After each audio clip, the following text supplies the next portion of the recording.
ஜெபம் பண்ண கடவோம். ஜெபத்தை கேட்கும் எங்கள் தேவா, ஜெபத்தின் வாஞ்சை தந்தருளும். ஜெபத்திலே தாழ்த்திருந்து ஜெபத்தின் மேன்மை காண செய்வீர். ஜெபமே ஜீவன், ஜெபம் ஜெயம், ஜீவியத்திற்கு துவே சட்டம். ஜெபமே ஜீவன், ஜெபம் ஜெயம், ஜீவியத்திற்கு துவே சட்டம். கர்த்தர் நல்லவர். இக்கட்டு நாளிலே அரணான கோட்டை தம்மை நம்புகிறவர்களை அறிந்திருக்கிறார். எங்கள் அரணும் கோட்டையுமாய் இருக்கிற அன்பின் பரலோக பிதாவே, இந்த பரிசுத்தமான ஆராதனை வேளைக்காக நன்றியோடு உம்மை துதிக்கிறோம், உம்மை ஸ்தோத்திரிக்கிறோம். 2 பேர் 3 பேர் நாமத்தில் எங்கே கூடி வருகிறார்களோ அவர் மத்தியில் வாசம் பண்ணுகிறேன் என்று சொன்ன ஆண்டவரே, முது பிள்ளைகளாக நாங்கள் எல்லாரும் கூடி வந்து உம்மை தொழுது கொள்ளும்படியாக, உம்மை ஆராதிக்கும்படியாக தேவருக்கு தந்த நல்ல ஸ்லாக்கியத்திற்காக உமக்கு நன்றி செலுத்துகிறோம். தம்முடைய வார்த்தையின்படி எப்பொழுதும் எங்கள் மத்தியில் எழுந்தருளி இந்த ஆராதனை வேளை எங்கள் ஒவ்வொருவருக்கு ஆசீர்வாதமாக இருக்க கிருபை செய்ய வேண்டும் என்று எங்கள் மீட்பர் இயேசு கிறிஸ்துவின் பரிசுத்த நாமத்தில் தாழ்மையோடு ஜெபிக்கிறோம் ஜீவனுள்ள நல்ல பிதாவே, ஆமென். ஆராதனைக்கு ஆரம்பமாக ஆண்டோடைய பரிசுத்த நாமத்துக்கு மகிமை உண்டாக கீதம் 66 பாமாலை 45 பாடுவோம். மகிழ்ச்சி ஓய்வு நாளே பூரிப்பு ஜோதியாம். கீதம் 66 பாமாலை 45 பாடுவோம்.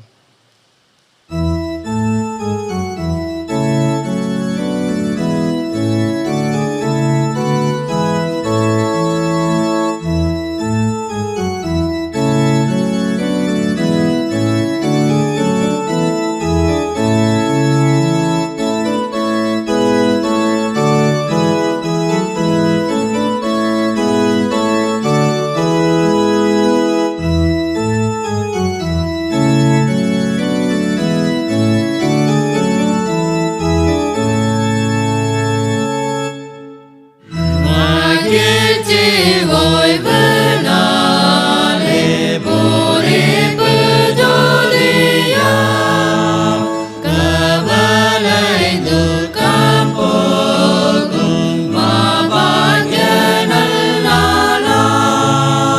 மாதர் குலம் இந்நாளில் சேர்ந்து ஆராதிப்பார்.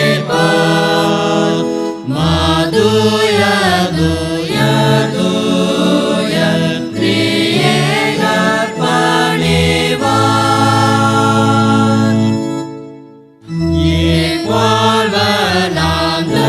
இக்வால்வனாந்தரத்தில் திவ்ய ஊற்றியாம், முன்னின்று மோட்சம் நோக்கும் பிஸ்காசிகரமாம். ஆயம்மை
துன்மார்க்கன் தான் செய்த துன்மார்க்கத்தை விட்டு விலகி நியாயத்தையும் நீதியும் செய்வானேயாகில் அவன் தன் ஆத்துமாவை பிழைக்க பண்ணுவான். நான் எழுந்து என் தகப்பனிடத்திற்கு போய், தகப்பனே, பரத்துக்கு விரோதமாக உமக்கு முன்பாகவும் பாவம் செய்தேன். இனிமேல் உம்முடைய குமாரன் என்று சொல்லப்படுவதற்கு நான் பாத்திரன் அல்ல என்பேன். நமக்கு பாவமில்லை என்போமானால் நம்மை நாமே வஞ்சிக்கிறவர்களாயிருப்போம். சத்தியம் நமக்குள் இராது. நம்முடைய பாவங்களை நாம் அறிக்கையிட்டால் பாவங்களை நமக்கு மன்னித்து எல்லா அநியாயத்தையும் நீக்கி நம்மை சுத்திகரிப்பதற்கு கர்த்தர் உண்மையும் நீதியுள்ளவராய் இருக்கிறார்.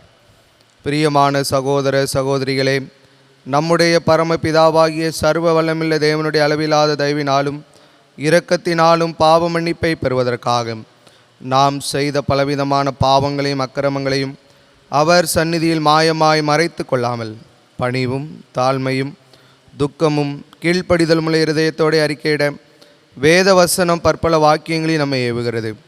நாம் எக்காலத்திலும் தேவனுக்கு முன்பாக நம்முடைய பாவங்களை மனத்தாழ்மையாய் அறிக்கையிட வேண்டுவதுமன்றி அவருடைய திருக்கரங்களினாலே நாம் பெற்றுக்கொண்ட மேன்மையான உபகாரங்களுக்காக சோத்திரம் செலுத்தவும் மிகவும் சிறந்த அவருடைய புகழை பிரஸ்தாபம் பண்ணவும் அவருடைய மகா பரிசுத்த வசனத்தை கேட்கவும் நம்முடைய சரீரத்துக்கும் ஆத்மாவுக்கும் தேவையானவைகளுக்காக வேண்டிக் கொள்ளவும் நாம் கூடி வந்திருக்கிற தருணத்தில் பாவங்களை அறிக்கையிடுவது நமது விசேஷித்த கடமையாக இருக்கிறது. ஆகையால் இங்கே இருக்கிற நீங்கள் யாவரும் சுத்த இருதயத்தோடும் தாழ்ந்த சத்தத்தோடும் பரம கிருபாசன தண்டில் என்னுடனே கூட சேர்ந்து நான் சொல்லுகிற பிரகாரம் சொல்ல உங்களை வேண்டிக் கொள்கிறேன். ஜெபம் பண்ண கடவோம். பொதுவான பாவ அறிக்கை ஜெபத்தை யாவரும் சேர்ந்து எடுப்போம். சர்வ வல்லமை மிகுந்த இரக்கமுள்ள பிதாவே, தப்பிப்போன ஆடுகளைப் போல நாங்கள் நம்முடைய வழிகளை விட்டு வழிவியலைந்து போனோம். எங்கள் இருதயத்தின் யோசனைகளுக்கும் விருப்பங்களுக்கும் மிகவும் இணங்கி நடந்தோம். உமது பரிசுத்த கற்பனைகளுக்கு விரோதமாய் குற்றம் செய்தோம். செய்யத்தக்கவிலை செய்யாமல் செய்யத்தகாதவிலை செய்து வந்தோம். எங்களுக்கு சுகமே இல்லை. ஆனாலும் ஆண்டவரே தேவரீர் எங்கள் கர்த்தராகிய இயேசு கிறிஸ்து மூலமாய் மனிதருக்கு அருளிச் செய்த வாக்குத்தத்தங்களின்படியே நிர்வாகிக்குமுள்ள குற்றவாளிகளாக எங்களுக்கு இறங்கும். தப்பதங்களை அறிக்கடுகிற எங்கள் மேல் பொறுமையாயிரும். பாவத்தை நிமித்தம் துக்கப்படுகிற எங்களை சீர்படுத்தும். மிகவும் இரக்கமுள்ள பிதாவே, உம்முடைய பரிசுத்த நாமத்துக்கு மகிமை உண்டாகும்படி நாங்கள் இனி தேவ பக்தியும் நீதியும் தெளிந்த புத்தி உள்ளவர்களாய் நடந்து வர இயேசு கிறிஸ்து நிமித்தம் எங்களுக்கு கிருபை செய்தருளும். ஆமேன். நம்முடைய கர்த்தராகிய இயேசு கிறிஸ்துவின் பிதாவாயிருக்கிற சர்வ வல்லமையுள்ள தேவன் பாவியின் மரணத்தை விரும்பாமல் அவன் தன் பாவத்தை விட்டு திரும்பி பிழைப்பதையே விரும்பி பாவத்து நிமித்தம் துக்கப்படுகிற தமது ஜனத்திற்கு பாவ விமோசனத்தையும் மன்னிப்பையும் கூறி அறிவிக்க தம்முடைய பணிவிடைக்காரருக்கு அதிகாரத்தையும் கட்டளையும் எழுச்சியதிருக்கிறார். மெய்யாய் மனம் திரும்பி தமது பரிசுத்த சுவிசேஷத்தை உண்மையாய் விசுவாசிக்கிற யாவருக்கும் அவர் பாவங்களை மன்னித்து விமோசனம் செய்கிறார். ஆகையால் கடைசியில் அவர் நித்திய ஆனந்தத்தில் செல்லத்தக்கதாக இத்தருணத்தில் நாம் செய்கிறவருக்கு பிரியமாயிருக்கவும் இனி உயிர்களுக்கு நாளெல்லாம் ஆசை இல்லாமல் பரிசுத்த முடலாக நடக்கவும் அவர் நமக்கு மெய்யான மனம் திரும்புதலையும் தம்முடைய பரிசுத்த ஆவியை அருளச் செய்ய வேண்டுமென்றும் நம்முடைய கர்த்தராயிருக்கிற இயேசு கிறிஸ்து மூலமாய் அவரை வேண்டிக் கொள்ள கடவோம். ஆமென். பரமண்டலங்களில் இருக்கிற எங்கள் பிதாவே, உம்முடைய நாமம் பரிசுத்தப்படுவதாக, உம்முடைய ராஜ்யம் வருவதாக, உம்முடைய சித்தம் பரமண்டலத்தில் செய்யப்படுகிறது போல பூமியிலும் செய்யப்படுவதாக. அன்றாட அப்பத்தை எங்களுக்கு தாரும். எங்களுக்கு விரோதமாய் குற்றம் செய்கிறவர்களுக்கு மன்னிக்கிறது போல எங்கள் குற்றங்களை எங்களுக்கு மன்னியும். எங்களை சோதனைக்குள் பிரவேசிக்க பண்ணாமல் தீமையை ரட்சித்துக் கொள்ளும். ராஜ்யமும் வல்லமையும் மகிமையும் என்னைக்கும் உடையவரே. ஆமென். ஆண்டவரே, எங்கள் உதடுகளை திறந்தருளும்.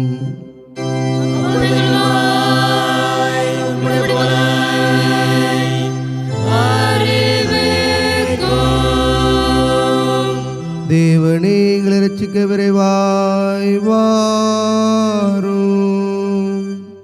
ஆண்டவரே, எங்களுக்கு சகாயம் பண்ணார்.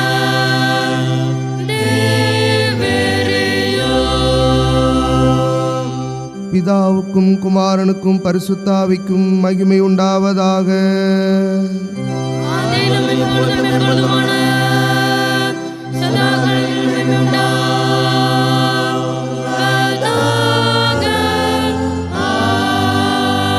ஆமென். கர்த்தரை துதியுங்கள். கர்த்தருடைய நாமம் துதிக்க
முறைமுறையாக வாசிக்கும்படியாக தெரிந்து கொள்ளப்பட்ட சங்கீதம் 24ஆம் சங்கீதம். 24ஆம் சங்கீதத்தை முறைமுறையாக வாசிப்போம். பூமியும் அதன் நிறவும் உலகும் அதில குடிகளும் கர்த்தருடையது. அவரே அதை கடல்களுக்கு மேலாக அஸ்திபாரப்படுத்தி அதை நதிகளுக்கு மேலாக ஸ்தாபித்தார். யார் கர்த்தருடைய பர்வதத்தில் ஏறுவான்? யார் அவருடைய பரிசுத்த ஸ்தலத்தில் நிலைத்திருப்பான்? கைகளில் சுத்தமுள்ளவனும் இருதயத்தில் மாசிலாதனுமாயிருந்து தன் ஆத்மாவை மாயைக்கு ஒப்பு கொடுக்கிறவன் கபடமாய் ஆணையிடாமல் அவன் கர்த்தரால் ஆசீர்வாதத்தையும் தன் ரட்சிப்பின் தேவனால் நீதியையும் பெறுவான். இதுவே அவரத்தை விசாரித்து சமரசம் நாடுகிற யாக்கோபு எனும் சந்ததி. வாசல்களும் உங்கள் தலைகளை உயர்த்துங்கள், அநாதி கதவுகளை உயருங்கள், மகிமையின் ராஜா உட்பிரவேசிப்பார். யார் இந்த மகிமையின் ராஜா? வல்லமையும் பராக்கிரமுள்ள கர்த்தர், அச்சத்தின் பராக்கிரமுள்ள கர்த்தராமே. வாசல்களை உங்கள் தலைகளை உயர்த்துங்கள், அநாதி கதவுகளை உயருங்கள், மகிமையின் ராஜா உட்பிரவேசிப்பார். யார் இந்த மகிமையின் ராஜா? ஹோசேயின் கர்த்தரானவர், அவரே மகிமையின் ராஜா.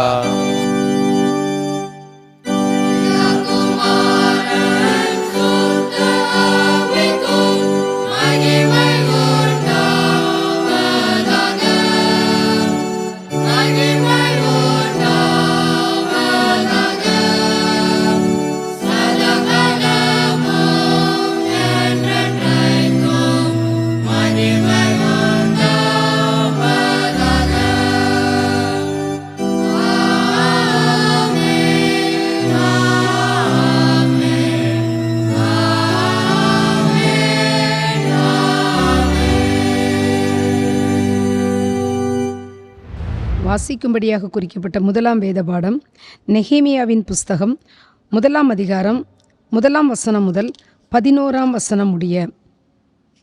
நெகேமியா 1:1 முதல்.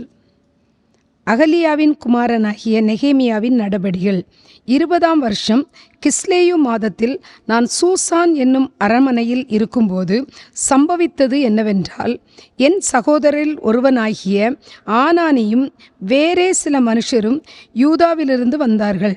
அவர்களிடத்தில் நான் சிறையிருப்பில் மீந்து தப்பின யூதரின் செய்தியையும் எருசலேமின் செய்தியையும் விசாரித்தேன். அதற்கு அவர்கள், சிறையிருப்பில் மீந்திருக்கிறவர்கள் அந்த தேசத்திலே மகா தீங்கையும் நிந்தையையும் அனுபவிக்கிறார்கள்.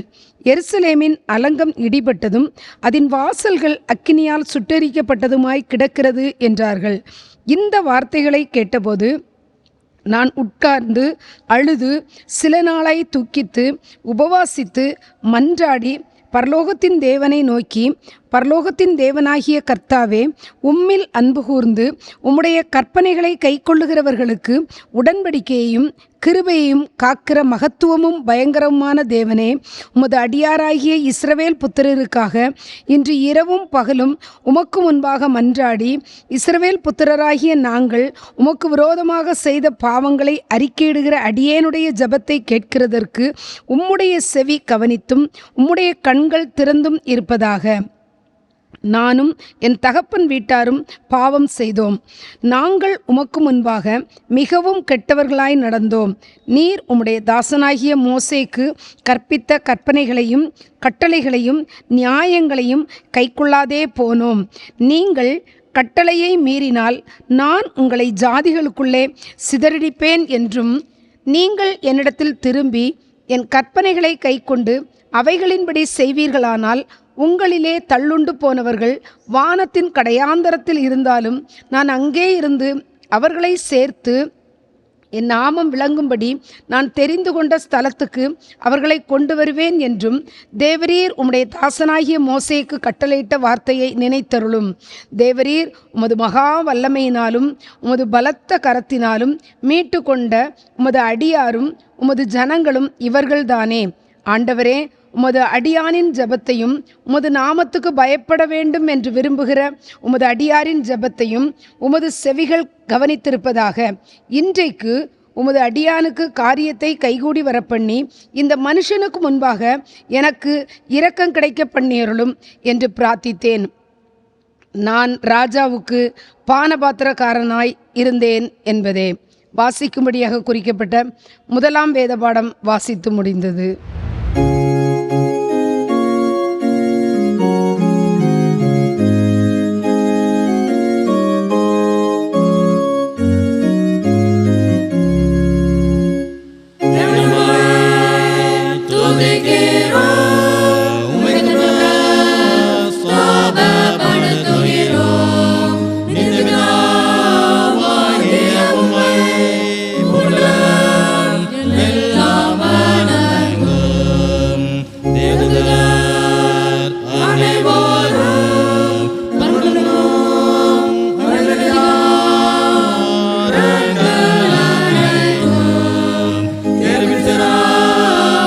Amen.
விசுவாசிகளும் மோட்சராஜ்யத்தை திறந்தே நீர் பிதாவின் மகிமையிலே தேவலோகத்தில் வீற்றிருக்கிறீர். நிர்யாதிபதியாக வருவீரென்று விசுவாசிக்கிறோம். உமது விளையாட்டுத்தால் மீட்டுக் கொண்ட முதலியார் சுகமாய் வேண்டிக் கொள்ளுகிறோம். எங்களின் மகிமையிலே உம்முடைய பிரசன்னத்திலே சேர்த்துக் கொள்ளும். கர்த்தாவே, உமது இடத்தை ரட்சித்து உமது சுதந்திரத்தை ஆசீர்வதியும். அவர்களை ஆண்டு கொண்டு என்றென்றைக்கும் உயர்த்தி அருளும். தினம் தினம் உம்மை ஸ்தோத்திரிக்கிறோம். எப்பொழுதும் சதா காலங்களிலும் உம் நாமத்தை வணங்குகிறோம்.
வாசிக்க குறிக்கப்பட்டுள்ள இரண்டாவது வேத பாடம் யாக்கோபு எழுதின சுவிசேஷம் 5ஆம் அதிகாரம் 13ஆம் வசனம் முதல் 18ஆம் வசனம் முடிய. யாக்கோபு 5ஆம் அதிகாரம் 13 முதல் 18 வரை. உங்களில் ஒருவன் துன்பப்பட்டால் ஜெபம் பண்ண கடவன். ஒருவன் மகிழ்ச்சியாக இருந்தால் சங்கீதம் பாட கடவன். உங்களில் ஒருவன் வியாதிப்பட்டால் அவன் சபையின் மூப்பர்களை வரவழைப்பானாக. அவர்கள் கர்த்தருடைய நாமத்தினாலே அவனுக்கு எண்ணெய் பூசி அவனுக்காக ஜெபம் பண்ண கடவர்கள். அப்பொழுது விசுவாசமுள்ள ஜெபம் பிணியாளியை ரட்சிக்கும். கர்த்தர் அவனை எழுப்புவார். அவன் பாவம் செய்தவனானால் அது அவனுக்கு மன்னிக்கப்படும். நீங்கள் சொஸ்தமுடையும் படிக்கு உங்கள் குற்றங்களை ஒருவருக்கொருவர் அறிக்கையிட்டு ஒருவருக்காக ஒருவர் ஜெபம் பண்ணுங்கள். நீதிமான் செய்யும் ஊக்கமான வேண்டுதல் சிறப்பான மிகவும் பலனுள்ளதாக இருக்கிறது. எலியா என்பவன் நம்மைப் போல பாடுள்ள மனுஷனாய் இருந்தும் மழை பெய்யாதபடிக்கு கருத்தாய் ஜெபம் பண்ணினான். அப்பொழுது 3 வருஷமும் 6 மாதமும் பூமியின் மேல் மழை பெய்யவில்லை. மறுபடியும் ஜெபம் பண்ணினான். அப்பொழுது வானம் மழையை பொழிந்தது, பூமி தன் பலனை தந்தது. வாசிக்க குறிக்கப்பட்டுள்ள இரண்டாவது வேத பாடம் வாசித்தாயிற்று.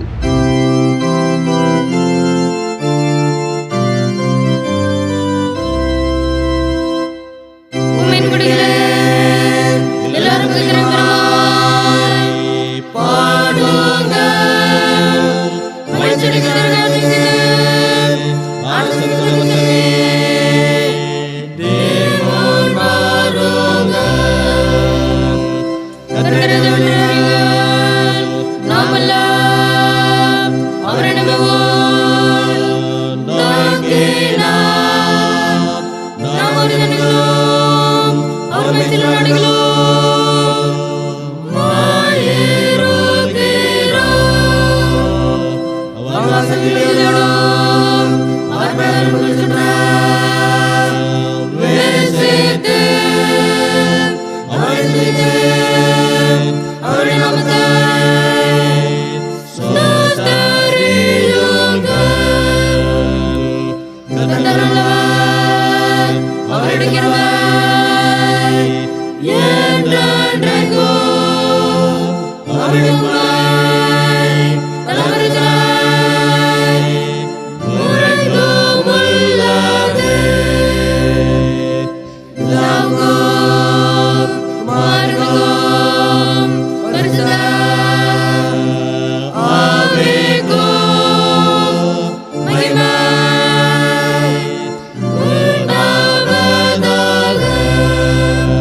கீதம் 688 பாடல் 2 விசுவாச பிரமாணத்தை பாடலாக பாடுவோம்.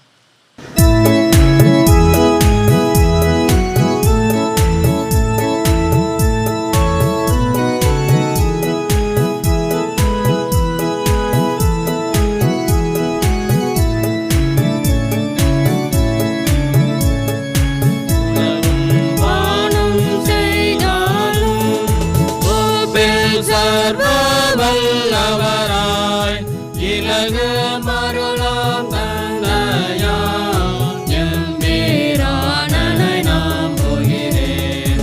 அவர் ஒரு பேராமை தனுமாய் ஆதி முதலங்கர்த்தனுமாய் தவறிலே சுகிறிஸ்துவையும் சந்ததமேயான் நாம் போகிறேன். பரிசுத்தாவி அருளதனால் படிமேல் தண்ணி மறியிடமாய் குருவாய் நரரவதாரமாய்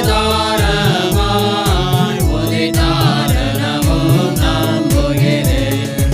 ஒன்று பிலாத்ததி 14 புகழறு பாடுகளை ஏற்று முன்னம் சிலுவை அறையுண்டு உயிர் வேண்டாரென நம்புகிறேன்.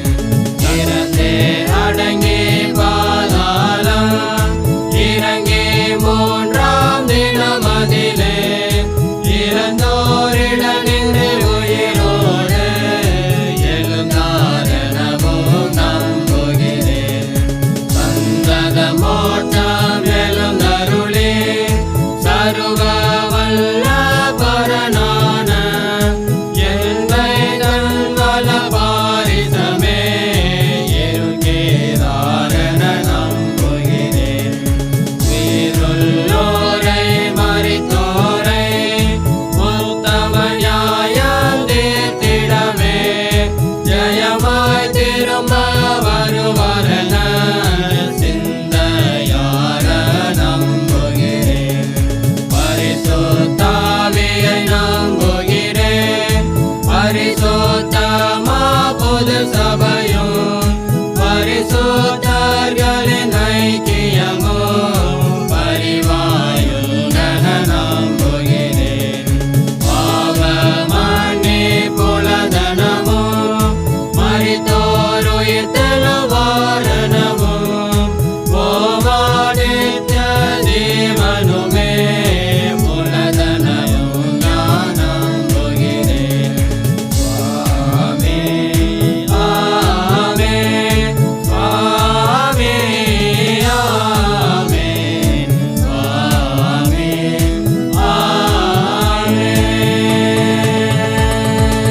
ஆமென். கர்த்தர் உங்களோடு இருப்பாராக. அவர் உள்ள தாழ்மையோடும் இருப்பாராக. ஜெபம் பண்ண கடவோம். கர்த்தாவே, இரங்கும். கர்த்தாவே, இரங்கும்.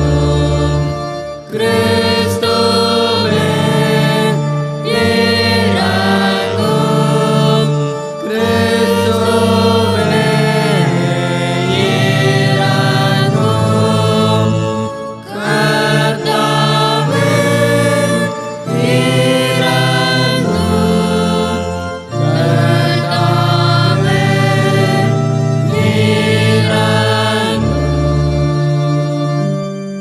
பரமண்டங்களில் இருக்கிற எங்கள் பிதாவே, உம்முடைய நாமம் மகிமைப்படுவதாக. உம்முடைய ராஜ்யம் வருவதாக. உம்முடைய சித்தம் பரமண்டலத்திலே செய்யப்படுவது போல பூமியிலும் செய்யப்படுவதாக. அன்றாடம் எங்களுக்கு தாரும். எங்கள் விரோதமாய் குற்றம் செய்யாதீரே. நாங்கள் மன்னிக்கிறது போல எங்கள் குற்றங்களை எங்களுக்கு மன்னியும். எங்களை சோதனைகள் பிரவேசிக்கப்படாமல் தீமையிலிருந்து எங்களை காத்துக்கொள்ளும். ஆமென்.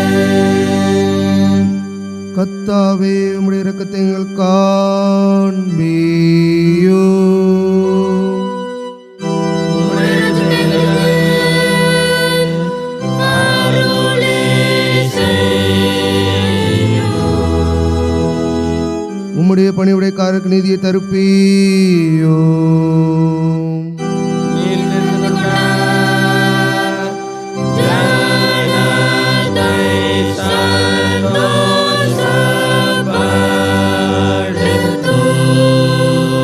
கர்த்தாவே உம்முடைய ஜனத்தை ரட்சியோ.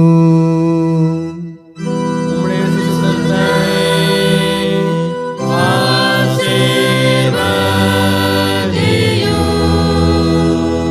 கர்த்தாவே எங்கள் காலத்து சமாதானத்தை கட்டளை ஏடோ.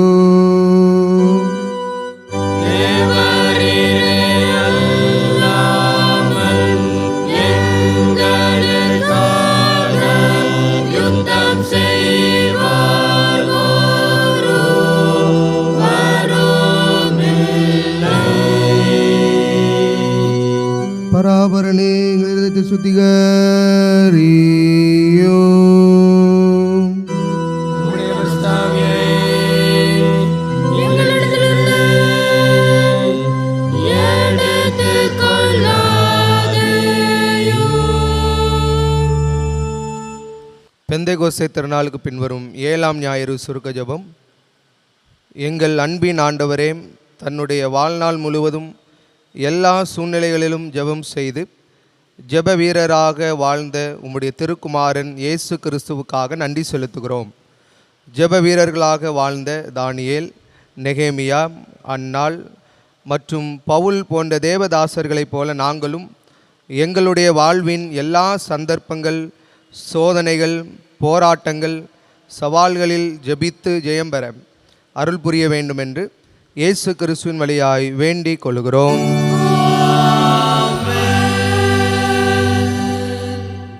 சமாதானத்துக்கு காரணரும் ஏக சிந்தை விரும்புகிறவருமாய தேவனே, உம்மை அறிவதை நித்திய ஜீவன், உம்மை சேவிப்பதுமே சுவாதீனம். தேவரே தஞ்சமாக கொண்டிருக்கும் தடையாராகிய நாங்கள் எந்த விரோதருடைய வல்லமைக்கும் பயப்படாதிருக்கும்படியாக சத்துருக்கள் செய்கிற எல்லா பிரயத்தனங்கள் நின்று எங்கள் கர்த்தராகிய இயேசு கிறிஸ்துவின் வல்லமையினால் எங்களை காப்பாற்றி அருளும்.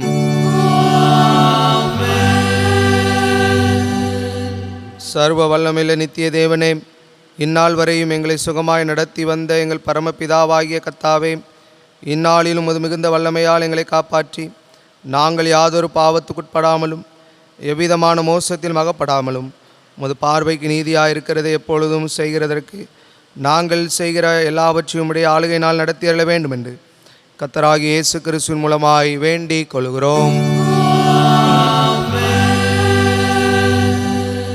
மகா அதிசயங்களை செய்கிற சர்வ வல்லமையுள்ள நித்திய தேவனே, எங்கள் பேராயர்கள் மேலும் ஆயர்கள் மேலும் சபை ஊழியர்கள் மேலும் அவர்கள் விசாரணைக்கு ஒப்புவிக்கப்பட்ட எல்லா சபைகள் மேலும் ஆரோக்கியம் தருகிற உம்முடைய கிருபையுள்ள ஆவியை அனுப்பி அவர்கள் உமக்கு உத்தம பிரியமானவர்களாய் நடக்கும்படி உமது ஆசீர்வாதமாகிய பணி அவர்கள் மேல் ஓயாமல் பெய்யச் செய்தருளும். கர்த்தாவே, எங்கள் காரியக்கர்த்தர் மத்தியஸ்தருமாகிய இயேசு கிறிஸ்துவுக்கு மகிமை உண்டாக இதை கட்டளையிட்டருளும்.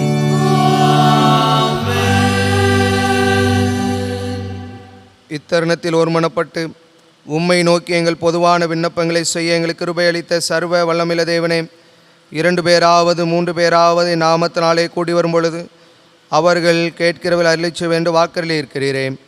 கர்த்தாவே, உமது அடியாராக எங்களுக்கு வேண்டிய நன்மை உண்டாக எங்கள் விருப்பங்களை வேண்டுதல் போல் நிறைவேற்றி இம்மையில் நம்முடைய சத்தியத்தை அறிகிற அறிவையும் மறுமையிலே நித்திய ஜீவனையும் எங்களுக்கு கட்டளையிட்டருளும்.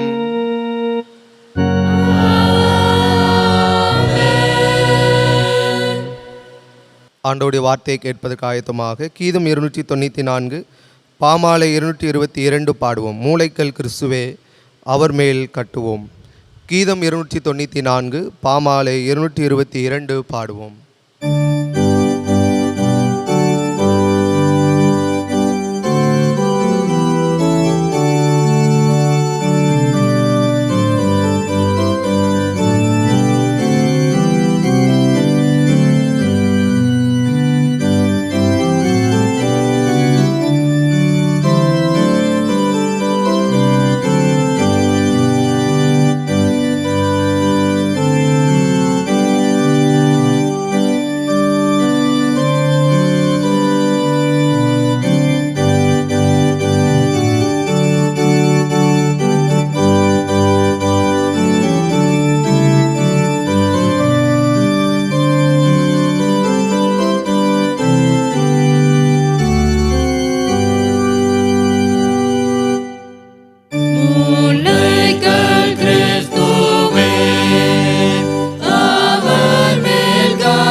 கர்த்தரும் உலக இரட்சகருமான இயேசு கிறிஸ்துவின் ஈடு இணையற்ற நாமத்தினாலே திருநெல்வேலி திருமண்டலம் கல்லடைக்குறிச்சி சிஎஸ்ஐ கிறிஸ்து ஆலயத்தின் சார்பாக இந்த ஆராதனை வேளையிலே பங்கெடுக்கும்படி வந்திருக்கிற உங்கள் அனைவரையும் அன்போடு கூட வாழ்த்துகிறேன், வரவேற்கிறேன். ஆண்டவருடைய கிருபையும் ஆசீர்வாதமும் உங்களோடு கூட இன்னுமென்னும் சதா காலங்களிலும் நிலைத்திருப்பதாக. ஒவ்வொரு வாரமும் உங்களோடு கூட சேர்ந்து கர்த்தரை ஆராதிப்பதில் மிகுந்த மகிழ்ச்சி அடைகிறேன். கர்த்தரை துதிக்கிறேன், ஸ்தோத்தரிக்கிறேன். விசேஷமாக இது நல்ல வாய்ப்புகளை நமக்கு தந்து கொண்டு வருகிற நம்முடைய அன்பிற்கும் மரியாதைக்கும் உரிய அருமையான ஐயா சாது சுந்தர் செல்வராஜ் ஐயா அவர்களுக்காக உள்ளத்தின் ஆழத்திலிருந்து கர்த்தரை துதிக்கிறேன், ஸ்தோத்தரிக்கிறேன். நம்ம எல்லாரும் ஆண்டவருடைய ஆசீர்வாதங்களை பெற்றுக்கொள்ள வேண்டும் என்ற ஒரு பெரிய ஒரு வாஞ்சியோடு கூட இந்த ஆராதனை வேளையை நமக்கு ஏற்படுத்தி கொடுத்திருக்கிறார்கள். கர்த்தர் தாமே சாது ஐயா அவர்களையும் அவர் செய்து கொண்டு வருகிற ஏஞ்சல் தொலைக்காட்சி ஊழியங்கள் மற்றும் இயேசு ஊழியங்களை அபரிவிதமாய் ஆசீர்வதிப்பாராக. நம்முடைய தனி ஜபங்களிலே, குடும்ப ஜபங்களிலே ஐயா அவர்களுக்காக அவர் செய்து கொண்டு வரும் மகத்துவமான பணிகளுக்காக, விசேஷமாக ஆண்டவர்களுக்கு கொடுத்த தரிசனத்தின்படி செய்து கொண்டு வருகிற இந்த ப்ராப்பர்ட்டிக் சென்டர், இந்த பணிகளெல்லாம் மிக சிறப்பாக முடிய நாம் ஜெபிப்போம். ஆண்டவருடைய ஆசீர்வாதங்களை நாம் பெற்றுக்கொள்வோம். இந்த ஆராதனை வேளையை மிகுந்த ஜெபத்தோடும் அதிக பிரயாசத்தோடும் பாரத்தோடும் உங்களுக்கு ஒவ்வொரு வாரமும் நாங்கள் வழங்கி கொண்டு வருகிறோம். உங்களுடைய ஜெபங்கள் அதிகமாக எங்களுக்கு தேவை. எனக்காக என்னோடு கூட சேர்ந்து இந்த ஊழியத்தில் பங்கெடுத்து கொண்டு வருகிற ஒவ்வொரு கர்த்தருடைய பிள்ளைகளுக்காக விசேஷமாக நீங்கள் ஜெபிக்கும்படியாக ஒரு மிகுந்த அன்போடு நான் கேட்டுக்கொள்கிறேன். இந்த ஆராதனை வேளையை ஒளிப்பதிவு செய்வதற்கு ஏராளமான தேவைகள் உண்டு. கர்த்தர் உங்கள் உள்ளத்தில் ஏவுவார்னு சொன்னால் நீங்கள் மனம் வந்து தாங்க முன் வரலாம். இங்கு திரையிலே காண்கின்ற இந்த தொலைபேசி எண்கள் மூலமாக ஜெபங்களுக்காக மற்றும் இந்த ஊழியத்தின் சம்பந்தமாக ஏதாவது கேட்க வேண்டும் விரும்பினாலும் நீங்கள் தாராளமாக எங்களோடு கூட தொடர்பு கொள்ளலாம். ஆண்டவர் நிச்சயமாய் உங்களை அபரிவிதமாய் ஆசீர்வதிப்பார். அது மாத்திரமல்ல, இந்த வாரத்திலும் கூட இந்த ஆராதனை வேளையை ஒளிப்பதிவு செய்வதற்கு தாங்க முன்வந்த சென்னையை சார்ந்த அருமையான தகப்பனார் திரு TJ கிறிஸ்துதாஸ் அவர்களுக்காக உள்ளத்தின் ஆழத்திலிருந்து கர்த்தரை துதிக்கிறேன், ஸ்தோத்தரிக்கிறேன். தன்னுடைய 80வது பிறந்தநாளை காணும்படியாக தேவன் கிருபை செய்திருக்கிறார். அருமையான ஐயாவை கர்த்தர் எல்லா விதமான நன்மையினாலும் கிருபையினாலும் நீடித்த சுகவாழ்வை கொடுத்து கர்த்தர் ஆசீர்வதிப்பாராக. தேவன் அவளுக்கு கொடுத்த அருமையான பிள்ளைகளுக்காக கர்த்தர் துதிக்கிறேன். அன்பு மகள் டாக்டர் கீதா ரேணுகா அவர்களுக்காக, அவருடைய அன்புக்குரிய கணவர் டாக்டர் ராஜ்குமார் அவர்களுக்காக ஆண்டவரை துதிக்கிறேன். மதுரை மருத்துவக் கல்லூரியிலே பேராசிரியர்களாக இவர்கள் பணி செய்து கொண்டு வருகிறார்கள். கர்த்தர் தாமே இவர்களை ஆசீர்வதித்து மென்மேலும் உயர்த்துவாராக. தேவன் அவளுக்கு கொடுத்த அருமையான 3 பிள்ளைகளுக்காக, அருமையான மூத்த மகள் டாக்டர் கிறிஸ்டினா ரேஷ்மாவுக்காக மருத்துவத்துறையிலே உயர்கல்வி MD படித்து கொண்டிருக்கிறார். கர்த்தர் இந்த அருமையான மகளையும் கர்த்தர் ஆசீர்வதித்து நன்மையினால் நிரப்புவாராக. அதே போல் அருமையான மகள் கேத்ரின் கரிஷ்மாவுக்காக, அருமையான மகளும் கூட MBBS படித்து கொண்டிருக்கிறார். ஆண்டவர் அருமையான மகளை கர்த்தர் ஆசீர்வதிப்பாராக. அதே போல் அன்பு மகன் ஜார்ஜ் சாம்சனுக்காக கர்த்தர் துதிக்கிறேன். அருமையான மகனையும் கர்த்தர் ஆசீர்வதிப்பாராக. ஏசாயா தீர்க்கதரிசன புத்தகம் 58ஆம் அதிகாரம் 11ஆம் வசனத்திலே வேதம் சொல்லுகிறபடியே, கர்த்தர் நித்தமும் உன்னை நடத்தி மகா வறட்சியான காலங்களில் உன் ஆத்துமாவை திருப்தியாக்கி உன் எலும்புகளை நனமுள்ளதாக்குவார். நீ நீர்ப்பாய்ச்சலான தோட்டத்தைப் போலவும் வற்றாத நீரூற்றைப் போலவும் இருப்பாய் என்ற வார்த்தையின்படியே ஆண்டவர் அன்புக்குரிய தகப்பனாரையும் அவருடைய அருமையான பிள்ளைகள் ஒவ்வொருவரையும் நித்தமும் ஒவ்வொரு நாளும் நடத்தி அப்படி ஆத்மாவை திருப்தியாக்கி எலும்புகளை பலப்படுத்தி எல்லா விதமான நன்மையினாலும் ஆசீர்வாதத்தால் நிரப்பி அவர் உயர்த்துவாராக. தேவ கிருபை இந்த அருமையான குடும்பத்தோடு கூட எப்பொழுதும் நிலைத்திருப்பதாக. அது மாத்திரமல்ல, இந்த ஊழியத்தை பல வகையிலே தாங்கி வருகிற, இதற்கு ஜெபிக்கிற உங்கள் எல்லாருக்காகவும் ஆண்டவரை துதிக்கிறேன். கர்த்தர் அனைவரையும் ஆசீர்வதிப்பாராக. தேவ கிருபை நம் அனைவரோடு கூட எப்பொழுதும் நிலைத்திருப்பதாக. ஆமென். தொடர்ந்து கர்த்தர் நம்மோடு கூட பேசும்படியாக நாம் ஒரு நிமிடம் தலைவணங்கி ஜெபம் செய்வோம். நேசிக்கிற நல்ல தகப்பனே, இந்த நல்ல ஆசீர்வாதமான வேலைக்காக நன்றியோடு போய் துதிக்கிறோம், ஸ்தோத்தரிக்கிறோம். உம்முடைய திருவார்த்தைகளை கேட்க வந்திருக்கிறோம். எங்களோடு கூட பேசும். இன்றைக்கு நாங்கள் கேட்கிற வேத வசனங்கள் எங்கள் ஒவ்வொருவருக்கும் மிகவும் ஆசீர்வாதமாக பிரயோஜனமாக இருக்க பரிசுத்த ஆவியானவர் உதவி செய்வீராக. ஆசீர்வதி. ஆண்டவர் இயேசு கிறிஸ்துவின் மூலமாக ஜெபிக்கிறோம் பரிசுத்த பிதாவே, ஆமென். இந்த நாளிலும் கூட நாம் சிந்திக்கும்படியாக நமக்கு கொடுக்கப்பட்டிருக்கின்ற தியான பொருள் ஜெபமே ஜெயம். ஜெபத்தை குறித்து உங்களோடு கூட சில காரியங்களை பகிர்ந்து கொள்ளும்படியாக நான் வாஞ்சிக்கிறேன். அதுதான் இன்றைக்கு நமக்கு தலைப்பாக கொடுக்கப்பட்டிருக்கின்றது. ஆதாரமாக தெரிந்து கொண்ட வேத வசனம் நாம் வேத பகுதியாய் வாசிக்க கேட்ட அப்போஸ்தலனாகிய யாக்கோபுக்கு எழுதின பொதுவான நிருபம் 5ஆம் அதிகாரம் 16ஆம் வசனம். நீங்கள் சொஸ்தமடையும்படிக்கு உங்கள் குற்றங்களை ஒருவருக்கொருவர் அறிக்கையிட்டு ஒருவருக்காக ஒருவர் ஜெபம் பண்ணுங்கள். நீதிமான் செய்யும் ஊக்கமான வேண்டுதல் மிகவும் பலனுள்ளதாய் இருக்கிறது. வேத வசனம் சொல்லுகிறது மிக அழகாக, ஒருவருக்காக ஒருவர் ஜெபம் பண்ணுங்கள், ஒருவருக்காக ஒரு ஜெபம் பண்ணுங்கள். அது தொடர்ந்த வசனம் இவ்வாறாக சொல்லுகிறது, நீதிமான் செய்யும் ஊக்கமான வேண்டுதல் மிகவும் பலனுள்ளதாய் இருக்கிறது. The prayer of righteous person has great power as it is working என்று சொல்லப்படுகிறது. பெரிய ஒரு வல்லமை இருக்கிறதாம். ஜெபத்துக்கு இருக்கிற வல்லமை இந்த உலகத்தில் வேறு எதுக்குமே கிடையாதுங்க. நிறைய இடத்துல நான் பார்த்துருக்கிறேன், மூளை சாதிக்காததை முழங்கால் சாதிக்கும் அப்படின்னு சொல்லுவாங்க. வீடுகளில் கூட ஒரு அருமையான ஒரு வசன போர்டில் எழுதி வச்சுருப்பாங்க, ஜெபமே ஜெயம். இதெல்லாம் நம்ம ஜெபத்தை பற்றி நிறைய இந்த வார்த்தைகளெல்லாம் நம்ம பார்த்துருக்கிறோம், வாசித்திருக்கிறோம். ஆனால் நம்முடைய தனிப்பட்ட வாழ்க்கையில் இந்த ஜெபத்தின் மூலமாக ஒரு ஜெயம் கிடைச்சிருக்கிறதா? இந்த ஜெபம் நமக்கு வெற்றியுள்ள ஒரு வாழ்க்கையை தந்திருக்கிறதா? அதைத்தான் நம்ம யோசிக்கணும். பார்த்துக்கிடுங்க, இந்த ஜெபத்தை குறித்து நீங்கள் சில பரிசுத்தவான்களை பார்க்கும் பொழுது டாக்டர் பில்லி கிரஹாம் அவங்க சொல்கிறாரு, நீங்கள் மற்றும் தேவன் இடையே நடைபெறும் இருதரப்பு பேச்சு என்று சொல்லப்பட்டிருக்கிறது. நாமும் ஆண்டவரும் இந்த 2 பேருக்குள்ள நடைபெறுகின்ற பேச்சுவார்த்தை தான் ஜெபம். C.H. ஸ்பர்ஜன் ஒரு பிரசித்தி பெற்ற ஒரு பிரசங்கியார். அவர் சொல்கிறாரு, இது பரலோகம் மற்றும் பூலோக படைப்பாளியோடு கூட நிகழுகின்ற ஒரு ஆவிக்குரிய ஒரு பரிமாற்றம். இந்த உலகத்தையும் பரலோகத்தையும் படைத்த வல்ல ஆண்டவரோடு கூட ஒரு ஏற்படுகிற ஒரு ஆவிக்குரிய ஒரு பரிமாற்றம் என்பதாக சொல்லப்பட்டிருக்கின்றது. லியோனல் ரேவன்ஹில் சொல்லப்பட்ட ஒரு பெரிய ஒரு எழுப்புதல் பிரசங்கியார். பார்த்துக்கிடுங்க, அவர் சொல்கிறாரு, என்ன சொல்கிறாருன்னு பார்த்தீங்கன்னா, no man is greater than his prayer. ஜெபத்தை விட எந்த ஒரு மனிதனும் பெரியவன் அல்ல என்று அவர் சொல்லுகிறார். பரலோகத்தின் தெய்வத்தை அசைக்கக்கூடிய ஒரே ஒரு வல்லமை எதில் இருக்கிறது அப்படின்னு பார்த்தீங்கன்னா ஜெபத்தில் தான் இருக்கிறது. ஜெபத்துக்கு மிஞ்சினது எதுவுமே கிடையாதுங்க. வானத்தையும் பூமியையும் சமுத்திரத்தையும் படைத்த அண்ட சராசரங்களை உருவாக்கின கர்த்தரை அசைக்கக்கூடிய ஒரே ஒரு ரிமோட் கண்ட்ரோல் கூட சொல்ல முடியாது. எது அப்படின்னு பார்த்தீங்கன்னா நம்முடைய முழங்கால். மோசே மலைக்கு இந்த நியாயப்பிரமாணத்தை பெற்றுக்கொள்ளும்படியாக 10 கட்டளைகளை பெற்றுக்கொள்ளும்படியாக சென்று விட்டார். கீழே ஆரோன் இருக்கின்றார், மிரியான் இருக்கின்றாள், மற்ற இஸ்ரவேல் ஜனங்கள் எல்லாரும் கீழே இருக்கிறாங்க. இப்போ கிட்டத்தட்ட 40 நாள் ஆகிவிட்டது. இந்த இஸ்ரவேல் ஜனங்கள் எல்லாரும் சொல்கிறாங்க, மோசேயை காணோம், எகிப்திலிருந்து நம்மை அழைத்து கொண்டு வந்த தெய்வத்தை எங்களுக்கு உருவாக்க வேண்டும் என்று சொல்லி இவங்க எல்லாரும் அந்த வனாந்தரத்தில் ஒரு கன்றுக்குட்டியை உருவாக்கி அதற்கு பண்டிகை கொண்டாடுகிறதாக நாம் வேதத்திலே பார்க்கிறோம். ஆண்டவருக்கு பயங்கரமான கோபம் வந்து விட்டது. அவர் சொன்னார், மோசையை பார்த்து சொன்னார், நீ அழைத்து கொண்டு வந்த இந்த ஜனங்கள் தங்களை கெடுத்து கொண்டார்கள்,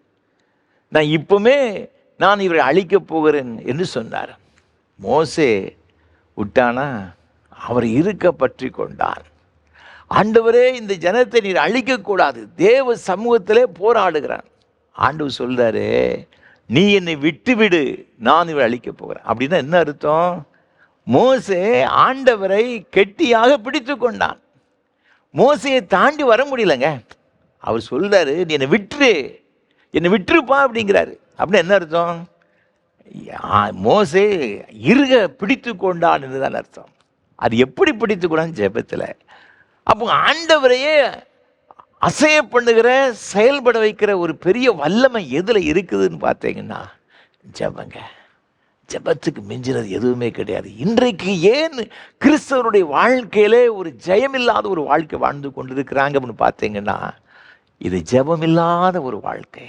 வேதத்தை பற்றி நன்றாக தெரிந்திருப்பாங்க, இயேசுநாதரை பற்றிலாம் தெரிந்திருப்பாங்க. இவரை போல ஒரு தெய்வம் கிடையாது, மூவுலகிலும் இவர்தான் ஒப்பற்ற ஒரு தெய்வம், அதெல்லாம் சொல்லுவாங்க.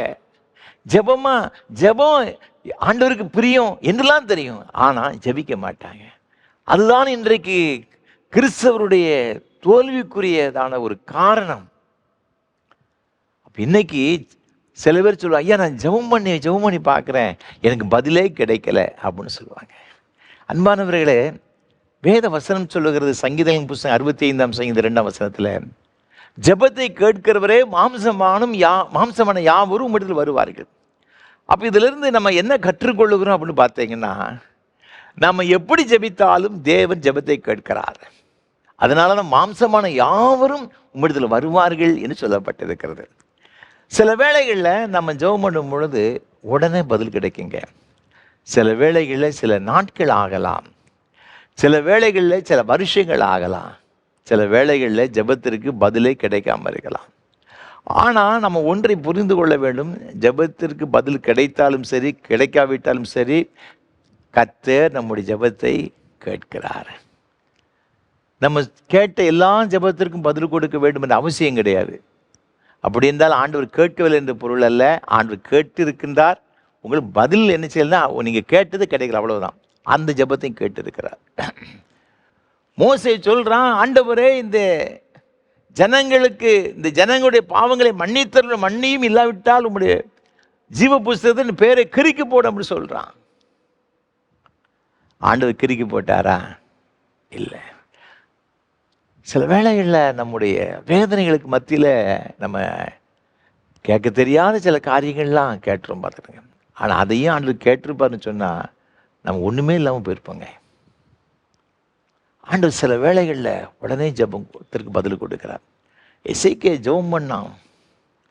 ஏசாயா தீர்க்கதரிசி வந்து சொன்னான், நீர் மரித்து போகிறீர், வீட்டு காரியத்தை ஒழுங்குபடுத்தும். அவன் சுவர்புறமாக திரும்பி ஆண்டவர் நோக்கி கதறி அழுது ஜெபம் பண்ணினான். ஏசாயா சொல்லிவிட்டு முற்றத்துக்கு போகிறதுக்குள்ளே பதில் வந்து விட்டது. என் ஜனத்தின் அதிபதியாகிய எசேக்கியாவை பார்த்து சொல், உன் கண்ணீரை கண்டேன், உன் விண்ணப்பத்தை கேட்டேன், உன் ஆயுசு நாட்களில் 15 ஆண்டுகள் பெருக பண்ணுவேன், போய் சொல்லப்பா. உடனே பதில் கிடைச்சது. ஆபிரகாம் தேவனுக்கு சிநேகிதனுங்க. அவன் ஜெபம் பண்ணி பார்த்தான். 25 வருஷம் ஆச்சு அவனுக்கு பதில் கிடைப்பதற்கு.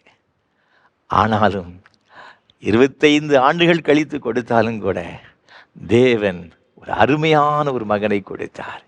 இந்த ஈசாக்கு கொடுத்தார். ஈசாக்கு இயேசு கிறிஸ்துக்கு ஒப்பாக பேசப்படுகிறதான் பார்க்கின்றோம். எனக்கு அன்பான ஆண்டுடைய பிள்ளைகளே, ஜெபத்திற்கு அவ்வளவு ஒரு வல்லமை இருக்கிறது. இதெல்லாம் தெரிந்து கொண்ட நாம் நம்முடைய வாழ்க்கையில் ஏன் இந்த ஜெபத்தின் மூலமாக ஒரு ஆசீர்வாதங்களை பெற்றுக்கொள்ள முடியவில்லை? ஏன் நம்முடைய வாழ்க்கையிலே இந்த ஜெபம் ஒரு ஜெயமானதாக காணப்படவில்லை? ஏன் நாம் ஒரு வெற்றி நிறைந்த வாழ்வு வாழ முடியாமல் நாம் தவித்து கொண்டிருக்கிறோம்? அப்படி என்றால் நாம் எப்படி ஜெபிக்க வேண்டும்? அதை குறித்து உங்களோடு கூட ஒரு சில காரியங்களை நான் பகிர்ந்து கொள்ள விரும்புகிறேன். ஒருவேளை நான் சொல்லுகிற இந்த காரியங்களெல்லாம் உங்களுக்கு தெரிந்த ஒரு காரியம்தான். ஆனாலும் அதை உங்களுக்கு ஞாபகப்படுத்தி அதுக்காக நான் ஜெபிக்க நான் விரும்புகின்றேன். முதல்ல நம்ம ஜெபம் எப்படிப்பட்ட ஒரு ஜெபமாக இருக்க வேண்டும்? நீங்கள் வேதத்தில் வாசித்து பார்த்தீங்கன்னா, எசேக்கியேல் தீர்க்கதரிசன புஸ்தகத்தில் 14ஆம் அதிகாரத்தில் 14-20 ஆகிய வசனங்களில் நோவா, தானியேல், யோபு ஆகிய 3 புருஷரும் அது நடுவில் இருந்தாலும் அவர்கள் தங்கள் நீதியினால் தங்கள் ஆத்துமாக்களை மாத்திரம் தப்புவிப்பார்கள் என்று கர்த்தராகிய ஆண்டவர் சொல்லுகிறார். இங்கு ஒரு 3 நீதிமான்களை குறித்து சொல்லப்பட்டிருக்கிறது. நோவா, தானியேல், யோபு என்று சொல்லப்பட்டிருக்கிறது. அதே போல் 20ஆம் வசனத்தில் அப்படிப்பட்டதாக சொல்லப்படும்.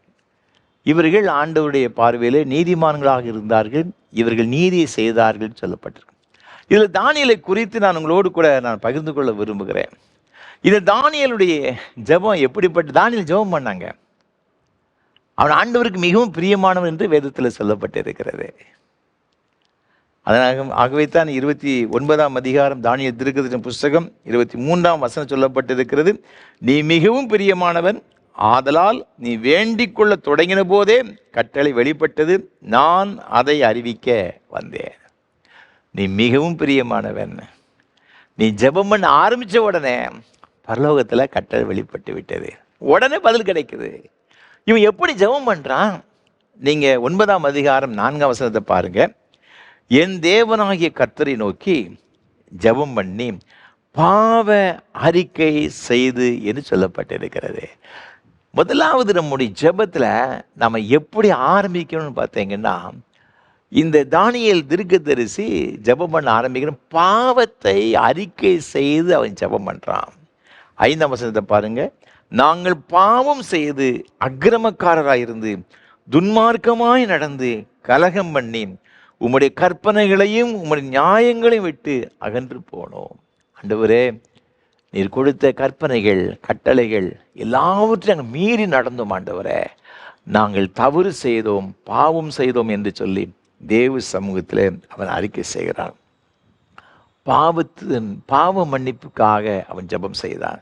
நம்முடைய எல்லா ஆராதனைகளிலும் நம்ம பாடலை பாடி முடிஞ்ச பிறகு நம்ம பாவ அறிக்கை ஜெபம் அப்படின்ட்டு ஒரு ஜெபம் இருக்கிறது. நம்முடைய திருச்சபைகளில் இந்த மாதிரி ஒரு நல்ல ஒரு சிஸ்டத்தை வச்சுருக்கிறோம். ஏன் அப்படின்னு பார்த்தீங்கன்னா, இது ஜெப புஸ்தகத்தில் உள்ள ஜெபங்கள்லாம் சில பேர் சொல்லுவாங்க, இதெல்லாம் வாசிக்கிறாங்க ஐயா, அப்படி பண்ணுறாங்க, இதில் என்ன இருக்குது அப்படின்ட்டு சொல்லுவாங்க. அதில் ஜீவன் இருக்குதுங்க. நம்முடைய பரிசுத்த முன்னோர்கள், பரிசுத்தவான்கள், அவர்கள் வேதத்தை நன்றாய் ஆராய்ந்து அதில் உள்ள நல்ல கருத்துக்கள் எடுத்து நம்முடைய பிள்ளைகள் எப்படி ஜெபிக்கணும்னு மிக அழகாக அவங்க நினைச்சிருக்கிறாங்கன்னா எழுதி வச்சிருக்கிறாங்க. அந்த ஜெபத்தை நீங்கள் மேலோட்டமாக நீங்கள் வாசித்தீங்கன்னா பிரயோஜனம் இருக்காது. அது கருத்தோடு உணர்ந்து அந்த ஜெபத்தை சொன்னாலே போதுங்க. அது ஒரு சிறந்த ஒரு ஜெபமாகத்தான் என்ன செய்யணும் இருக்கும். பாருங்க, தப்பி போன ஆடுகளை போல நாங்கள் வழி தப்பி நாங்கள் சென்றோம். செய்யத்தக்கவளை செய்யாமல் செய்யத்தகாதவளை செய்து வந்தோம். எங்களுக்கு சுகமே இல்லை ஆண்டவரே. என்ன அருமையான ஒரு ஜெபம். நாம் செய்யத்தக்கதை செய்யாமல் வாழ்ந்து கொண்டு வந்தோம். அதைத்தான் இங்கே தானியேல் சொல்கிறாரு, ஆண்டவரே உம்முடைய கற்பனைகளையும் உம்முடைய கட்டளைகளையும் நாங்கள் மீறி நடந்தோம், பாவம் செய்தோம். நீங்கள் தொடர்ந்து நீங்கள் வாசித்து பார்த்தீங்கன்னா 13ஆம் வசனத்தில் சொல்லப்பட்டிருக்கிற பிந்திய பகுதியிலே, உம்முடைய சத்தியத்தை கவனிக்கிறதற்கும் எங்கள் தேவனாகிய கர்த்தரின் முகத்தை நோக்கி கெஞ்சினதில்லை.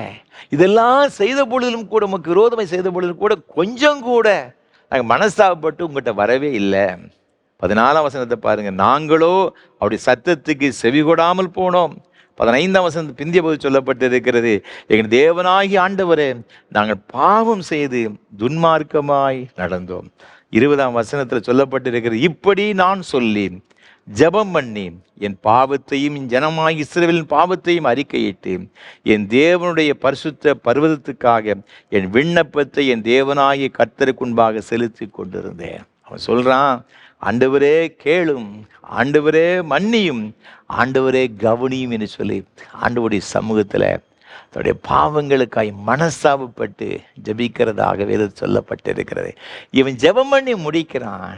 வசனம் சொல்லுகிறது 23ஆம் வசனத்தில், நீ வேண்டிக் கொள்ள தொடங்கின பொழுதே கட்டளை வெளிப்பட்டது. அன்பான ஆண்டவருடைய பிள்ளைகளே, நம்முடைய வாழ்க்கையில் முதல்ல நம்ம ஜெபம் பண்ண ஆரம்பிக்கும் பொழுது ஆண்டவருக்கு விரோதமாக எத்தனையோ வகையான பாவங்களை நம்ம செய்திருப்போம். நம்முடைய வாழ்க்கையில் மீறுதல்கள் இருந்திருக்கலாம், அக்கிரமங்கள் காணப்பட்டிருக்கலாம், கர்த்தருடைய கற்பனைகளுக்கு ஆண்டவர் சொன்ன காரியங்களுக்கு நாம் கீழ்ப்படியாமல் இருந்திருக்கலாம்.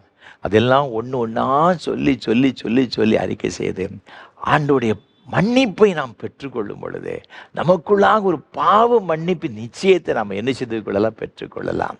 அப்போ முதல்ல ஃபஸ்ட்டு ஸ்டெப்பு என்ன அப்படின்னு பார்த்தீங்கன்னா, இந்த பாவ மன்னிப்பின் ஜெபம். நீங்கள் உங்களுக்கு எல்லாம் தெரிஞ்சது தாங்க.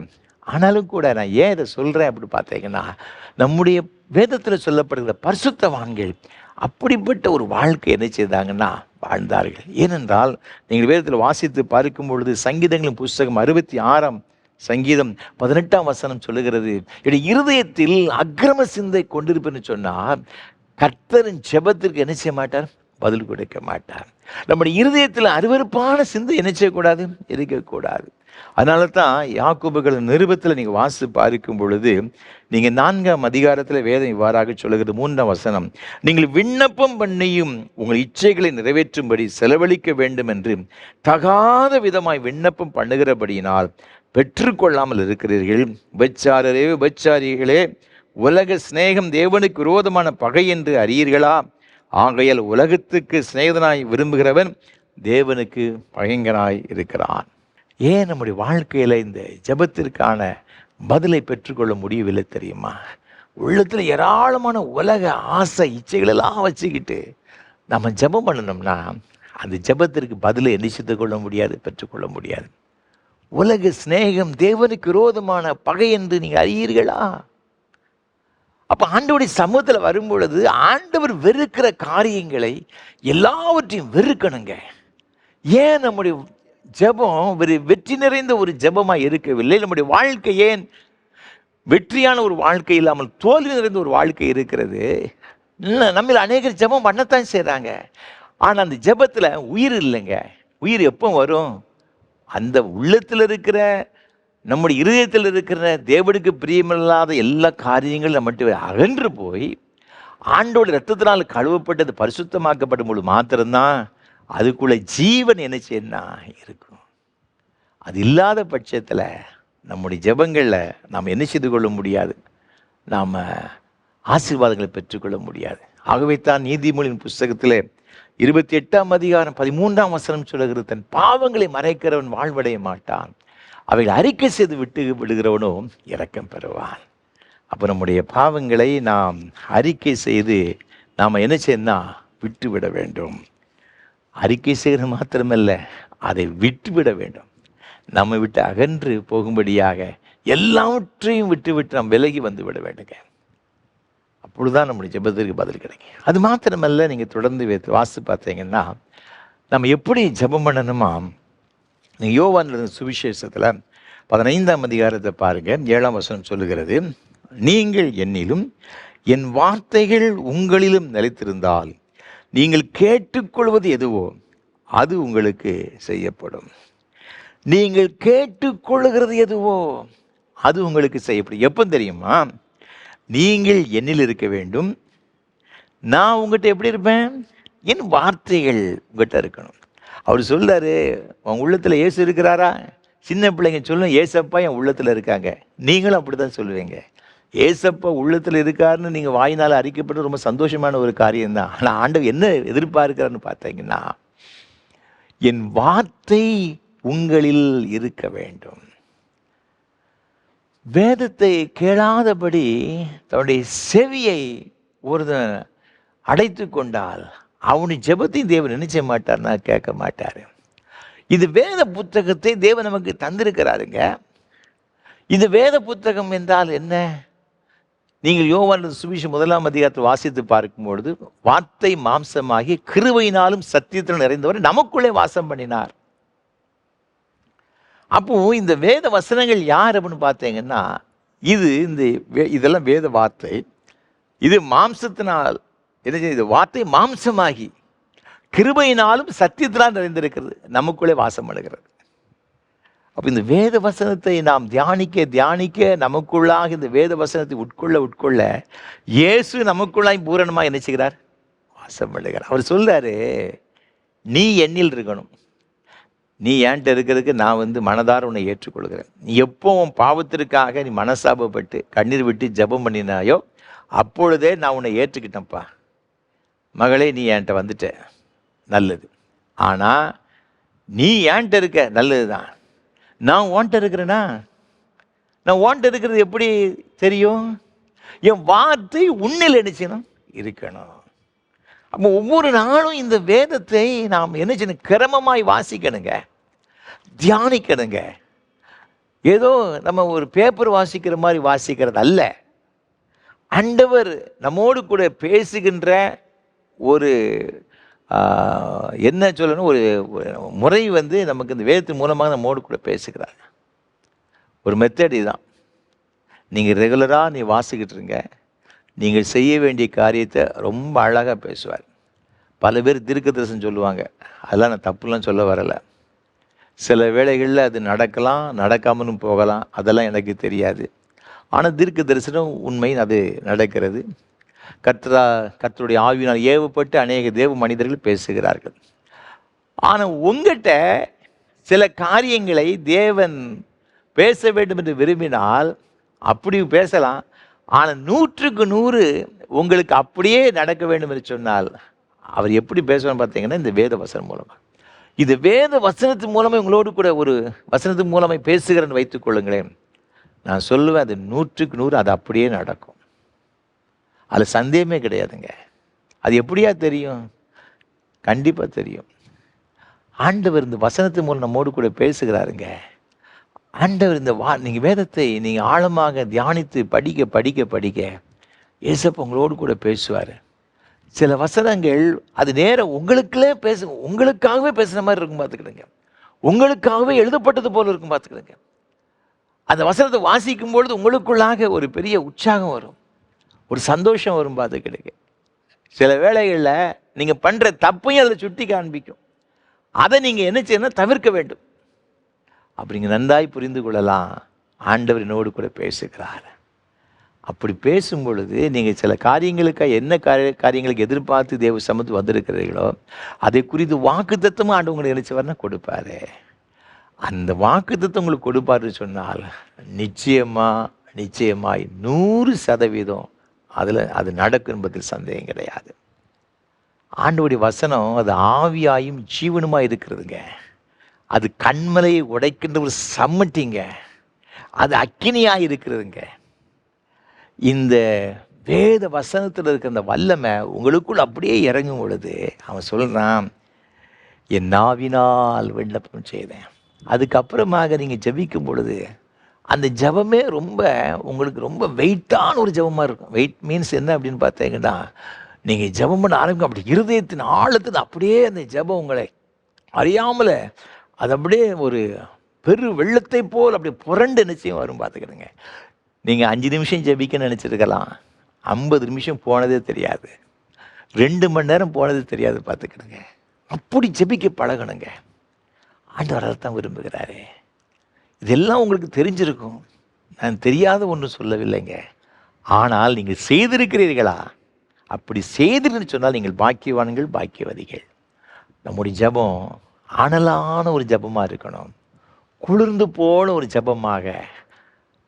அல்லது நாம் பல காரியங்களை அலப்புகின்ற ஒரு ஜெபமாக என்ன செய்யக்கூடாதுன்னா இருக்கக்கூடாதுங்க. அனலுள்ள ஒரு ஜெபமாக, ஆவியானவரால் நிரப்பப்பட்ட ஒரு ஜெபம் பண்ணும் பொழுது அந்த ஜெபம் ஒரு அணுகுண்டு போல் இருக்கும். அது எவ்வளோ பெரிய தடை இருந்தாலும் சரி அந்த தடையை உடைத்து போடும். இந்த ஜெபத்திற்கு முன்பாக பிசாசு என்ன செய்ய முடியாது? நிற்க முடியாது. அன்பான ஆண்டவருடைய பிள்ளைகளே, உங்களுடைய ஜெபம் இன்னைக்கு எப்படி இருக்கிறது? அதனால தான் ஆண்டவர் சொன்னார், நீலாம் கேட்டுக்கொள்வது ஏன் உனக்கு கிடைக்கல தெரியுமா? நீ ஏன்ட்ட இருக்கணும்ப்பா, என் வார்த்தைகள் உன்னில் இருக்கணும். நான் உன்ட்ட இருக்கேனா கேட்டாச்சுன்னா ஆமாம் அப்படி தான் சொல்லுவேங்க. அவர் சொல்றாரு, என் வார்த்தை உனக்காக நான் கொடுத்தேனே, என்னுடைய வார்த்தை, அந்த வார்த்தை உனக்குள்ள இருக்கிறதா? அது இருந்ததுன்னா நீங்கள் ஜெபம் பண்ணும் பொழுது அந்த ஜெபம் அனலுள்ள ஒரு ஜெபமாக இருக்கும் என்பது சந்தேகம் கிடையாது. கடைசியாக ஒன்றை சொல்லி நான் நிறைவு செய்ய விரும்புகிறேன். ஜெபம் எப்படி இருக்கணும் தெரியுமா? எபிரேயருக்கு எழுதின நிருபம் 5ஆம் அதிகாரம் 7ஆம் வசனத்தை பாருங்க. அவர் மாம்சத்தில் இருந்த நாட்களில் தம்மை மரணத்திலிருந்து ரட்சிக்க வல்லமை உள்ளவரை நோக்கி பலத்த சத்தத்தோடும் கண்ணீரோடும் விண்ணப்பம் பண்ணி வேண்டுதல் செய்து தமக்கு உண்டான பயபக்தி நிமித்தம் கேட்கப்பட்டு. இங்கே ஆண்டவராக இருக்கிற இயேசு கிறிஸ்து ஜெபம் பண்ணினார். இந்த ஜெபம் எப்படிப்பட்ட ஒரு ஜெபமாக இருக்கிறதுனா, பலத்த சத்தத்தோடு கண்ணீரோடு கூட ஜெபம் பண்ணினாராம். அந்த ஜெபத்திற்கு பதில் ஏன் கிடைச்சிது அப்படின்னு பார்த்தீங்கன்னா, அந்த வசனம் சொல்லுகிறது, தமக்கு உண்டான பயபக்தி நிமித்தம் கேட்கப்பட்டது. ரெவரன்ஸ் சமிஷன் அப்படின்னு சொல்கிறாங்க. ரெவரன்ஸ் சமிஷன், பயபக்தி. அப்போ ஜெபம் பண்ணும் பொழுது நம்முடைய இதெல்லாம் ரொம்ப பயபக்தியோடு கூடிய ஜெபம் பண்ணணுங்க. ஏனோ தானங்களும் ஜெபம் பண்ணக்கூடாது. இன்றைக்கு நம்முடைய ஜெபங்கள் அநேகர் அர்த்தமில்லாத ஒரு ஜெபம், ஏனோ தானோன்னு ஜெபிக்கிறாங்க. அப்படி ஜெபம் பண்ணக்கூடாது. மிகுந்த பயபக்தியோடு கூட நீங்கள் மத்திய எழுதின சுவிசேஷம் 26ஆம் அதிகாரம் 39ஆம் வசனத்தை வாசித்து பார்க்கும் பொழுது, கெத்செமனே தோட்டத்தில் ஆண்டவர் முகங்குப்புற விழுந்து அவர் ஜெபம் பண்ணினார். மார்க்கு இங்கே 14ஆம் அதிகாரம் 36லேருந்து தொடர்ந்து வாசித்து பார்க்கும்பொழுது, ஆண்டவர் இயேசு கிறிஸ்து கெத்செமனே தோட்டத்தில் விழுந்து ஜெபம் பண்ணினார். ஆண்டவர், உமக்கு சித்தமானால் இந்த பாத்திரம் என்னை விட்டு நீங்க கூடுமானால் நீங்கும்படி செய், ஆகியும் என்னுடைய சித்தத்தின்படி அல்ல, உம்முடைய சித்தத்தின்படியே ஆக கடவுளே. லூக்கா சுவிசேஷகனும் அதைத்தான் சொல்லுகிறாங்க. 22ஆம் அதிகாரம் 41 முதல் 44 வரை உள்ள வசனங்களில் அவர் முழங்கால் படியிட்டு ஜெபம் பண்ணினார். இன்றைக்கு நம்முடைய ஜெபங்கள் எல்லாம் எப்படி இருக்கிறது? ஆராதனைக்கு வரும் பொழுது நமக்குள்ள ஒரு பயபக்தி இருக்கிறதா? நம்முடைய பிள்ளைகளை நாம் எப்படி வளர்த்து கொண்டு இருக்கிறோம்? அதெல்லாம் யோசிக்கணுங்க. தேவ சமூகத்தில் வரும் பொழுது நாம் ரொம்ப பயபக்தியோடு கூட வரணுங்க. சர்வ வல்லமையுள்ள ஆண்டவரை தரிசிக்கும்படியே வருகிறோம், ஆராதிக்கும்படியே வருகிறோம், அவரை நோக்கி ஜெபிக்கும்படியே வருகிறோம். ஏனோ தானே நினைச்சக்கூடாது, வரக்கூடாது. அவர் ஆராதிக்கிறவர்கள் பரிசுத்த அலங்காரத்தோடு கூட ஆண்டவரை தொழுது கொள்ளணுங்க. நம்ம ட்ரெஸ் கோடு கூட ரொம்ப நீட்டாக இருக்கணும். சும்மா இருந்தால பார்க்குக்கு போகிற மாதிரி, நம்ம பிக்னிக் போகிற மாதிரிலாம் ட்ரெஸ் பண்ணிட்டு வரக்கூடாதுங்க. அதில் நம்ம எப்படி இருந்தாலும் போகலாம். பார்த்துக்கிறேன். பயபக்தியோடு கூட கர்த்தரை ஆராதிக்கணுங்க. அதில் ஒரு ஒழுங்கு இருக்கணும், அதில் ஒரு கிரமம் இருக்கணும். தேவன் அதை எதிர்பார்க்கிறார். நீங்கள் செய்கிற சின்ன சின்ன காரியத்தில் கூட தேவன் பார்க்கிறார். என் மகன் எப்படி இருக்கிறான், என் மகன் எப்படி இருக்கிறான்னு சொல்லி. ஆண்டவருடைய ஜெபம் எப்படி கேட்கப்பட்டுச்சான் பார்த்தீங்களா? அவர் பலத்த சத்தத்தோடு ஜெபம் பண்ணார், கண்ணீரோடு கூட ஜெபம் பண்ணார். ஆனால் ஏன் கேட்கப்பட்டதுன்னா, அவருடைய பயபக்தி நிமித்தம் அது கேட்கப்பட்டு. நீங்கள் எவ்வளோ கண்ணீர் வடித்தாலும் சரி, சத்தம் போடி ஜெபம் பண்ணாலும் சரி, அந்த பயபக்தி இருக்கணுங்க. அந்த ரெவரன்ஸ் நம்மகிட்ட இருக்கணும். அன்பான ஆண்டவருடைய பிள்ளைகளே, நம்முடைய வாழ்க்கையில் இப்படிப்பட்ட காரியங்கள் காணப்படுகிறதா யோசித்து பார்க்கணும். பாவம் மன்னிக்கப்படும்படியாக தேவ சமூகத்தில் அதற்காய் மனசாபப்பட்டு நாம் ஜெபிக்கணும். வேத வசனத்தை தியானம் பண்ணி அதை நமக்குள்ளாக உள்வாங்கி கொண்டு நாம் ஜெபிக்கணும். பயபக்தியோடு கூட ஜெபிக்கும் பொழுது ஆண்டவர் நம்முடைய ஜெபத்திற்கு பதில் கொடுப்பார். நிச்சயமாக நீங்கள் எவ்வளவு பிளான் பண்ணி முடியாத காரியத்தை உடைய முழங்காலத்தை செய்து முடித்து விடும். சந்தேகமே கிடையாது. வாழ்க்கை ஒரு ஜெயம் நிறைந்த ஒரு வாழ்க்கையாக, வெற்றி நிறைந்த ஒரு வாழ்க்கை இருக்கும், சந்தேகம் கிடையாது. அப்படிப்பட்ட ஒரு கிருபைகளை கர்த்தர் தாமே ஒரு தருவாராக. ஆமென். அர்ப்பணிப்பின் பாடலாக கிறிஸ்தவ கீர்த்தனை 114 பாடுவோம். சுத்தபரன் சுத்த ஆவியே. கிறிஸ்தவ கீர்த்தனை 114 பாடுவோம்.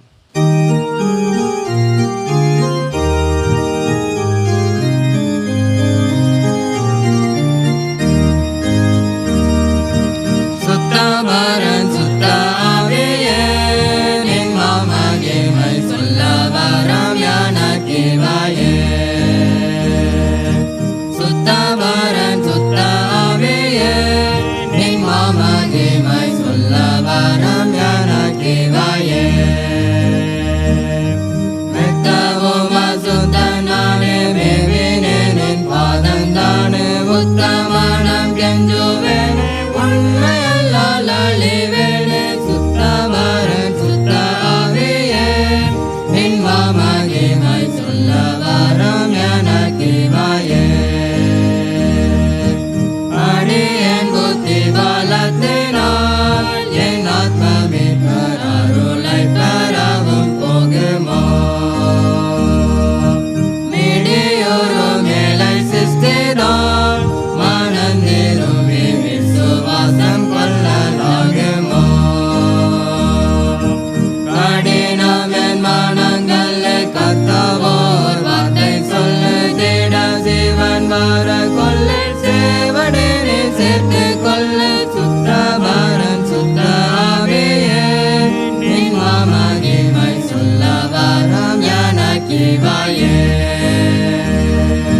சுவிசேடத்தின் தோணியினால் என்னை அழைக்கும் சொல்லி தந்தனையான் அறிந்தேன்.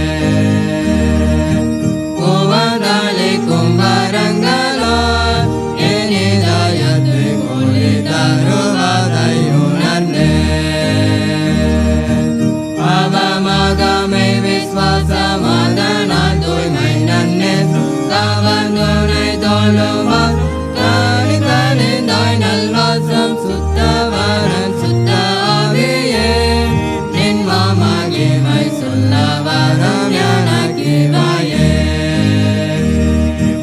நித்தமும் பாவம் பொறுக்கிறார் திருச்சபையில் நீதி தீர்வை நாளிலே அன்பாய் செத்த விசுவாசிகளையோ என்னையும் உடல் ஜீவனோட எழுப்புவாய் என்பாய் நித்திய ஜீவன் தருவாய் நின் மனன் இயேசுவை மெய்யாய் பக்தியாகவே மனமாய் பற்றினோர்க்கு மதயமாய் சுத்தவரன் சுத்த ஆவியே நின் மாமகிமை சொல்ல வரம் எனக்கிவாயே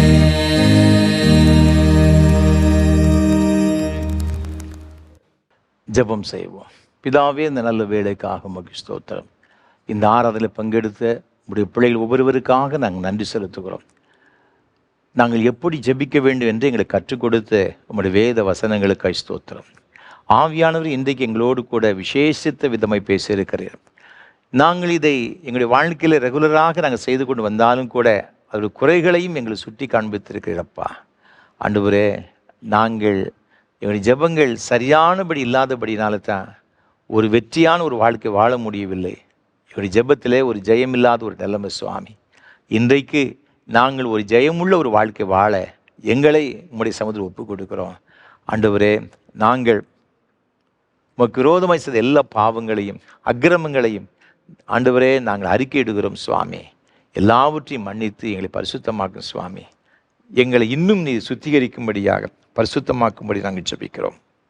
உம்முடைய வேத வசனத்தில் நிரப்பப்பட்ட ஒரு ஜெபமாய் காணப்பட, வேத வசனத்திற்கு அதிகமாக நாங்கள் முக்கியத்துவம் கொடுக்க, தியானிக்க எங்கள் ஒவ்வொருவருக்கும் கிருபைதார். அது மாத்திரமல்ல, நாங்கள் மிகுந்த பயத்தோடு பக்தியோடு கூட உம்மை ஆராதிக்கவும் உம்முடைய சமூகத்தில் வந்து ஜெபிக்கவும் தக்கதான கிருபைகளை ஆண்டவர் எங்களுக்கு தருவீராக. மதுக்குமாரன் இருக்கிற இயேசு கிறிஸ்துவே எங்களுக்கு எப்படி ஜெபிக்க வேண்டும் என்று கற்றுக் கொடுத்திருக்கிறாரே அப்பா. அதை நாங்கள் உணர்ந்து கொண்டவர்களாக இன்றைக்கு நாங்கள் எங்களுடைய வாழ்க்கையில் அப்படிப்பட்ட ஒரு பயபக்தியோடு கூட ஜெபிக்க, அந்த ஜெபத்தின் மூலமாக மேன்மையான ஆசீர்வாதங்களை பெற்றுக்கொள்ள எங்கள் ஒவ்வொருவருக்கும் உதவி செய்யும்படியே ஜெபிக்கிறோம். இன்றைக்கு உங்களுடைய சமூகத்தில் வந்திருக்கிற போது பிள்ளைகள் ஒவ்வொருவருக்காக ஜெபிக்கிறோம் சுவாமி. உங்களுடைய பிள்ளைகள் என்னென்ன தேவைகளோடு எதிர்பார்ப்போடு வந்திருக்கிறார்களோ, ஒருவேளை பல நாட்கள் மாதங்கள் ஆண்டு கணக்காக ஜெபித்து கூட ஆண்டவரே அது முடியாத ஒரு காரியமாக இருக்கலாம். இன்றைக்கும் இது பிள்ளைகள் சுவாமி ஆண்டவரே தங்களுடைய பாவங்களை உணர்ந்து மனசாபப்பட்டு இப்படி சமந்து ஒவ்வொரு பிள்ளைகளையும் கூட ஆண்டவர் தயவாக என்னுடைய பாவங்களை எல்லாம் மன்னித்து சுவாமி உடைய பிள்ளைகளை உடைய வசனத்தினால் நிரப்பி அப்பா ஆண்டவரே அவருடைய ஜெபங்களை கேட்டு ஒரு அற்புதம் செய்வீராக.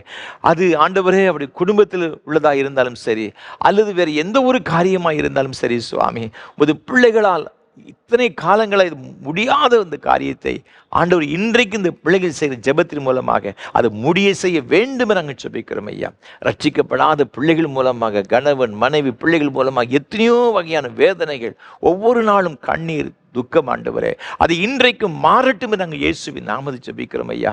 தொழில் செய்து செய்து செய்து அதில் தோல்வி நிறைந்த ஒரு வாழ்க்கை, வெற்றி இல்லையேன்னு சொல்லி கலங்குகின்ற ஒரு நிலைமை அப்பா, இதை விட்டு விட்டு ஓடி போக வேண்டியதான் என் நிலைமையில் இன்றைக்கு இருந்தாலும் கூட சுவாமி, இன்றைக்கு மிகுந்த மனம் கசந்து உடைய சமூகத்தில் கண்ணீரோடு கூட ஜெபிக்கிறது பிள்ளைகளுக்கு தயவாய் இறங்கி அதில் ஒரு வெற்றியை கொடுக்க வேண்டும் நாங்கள் ஜெபிக்கிறோம். பொருளாதார தடைகள் இயேசுவின் நாமத்தில் விலகுவதாக. ஆண்டவரே உமக்கு கடன் பிரச்சனைகள் மாறட்டும் ஆண்டவரே. அப்பா இந்த பிள்ளைகளுக்கு ஆண்டவர் வர வேண்டிய நியாயமாய் வர வேண்டிய ஆசீர்வாதங்கள் தடைபட்டு கொண்டே செல்கிறது ஐயா. அந்த தடைகள் மாறட்டும் ஐயா. திருமண தடைகள் விலகட்டும் ஐயா. குழந்தை செல்வங்களுக்காக காத்திருக்கிற பிள்ளைகளுக்கு நாங்கள் ஜெபிக்கிறோம் சுவாமி.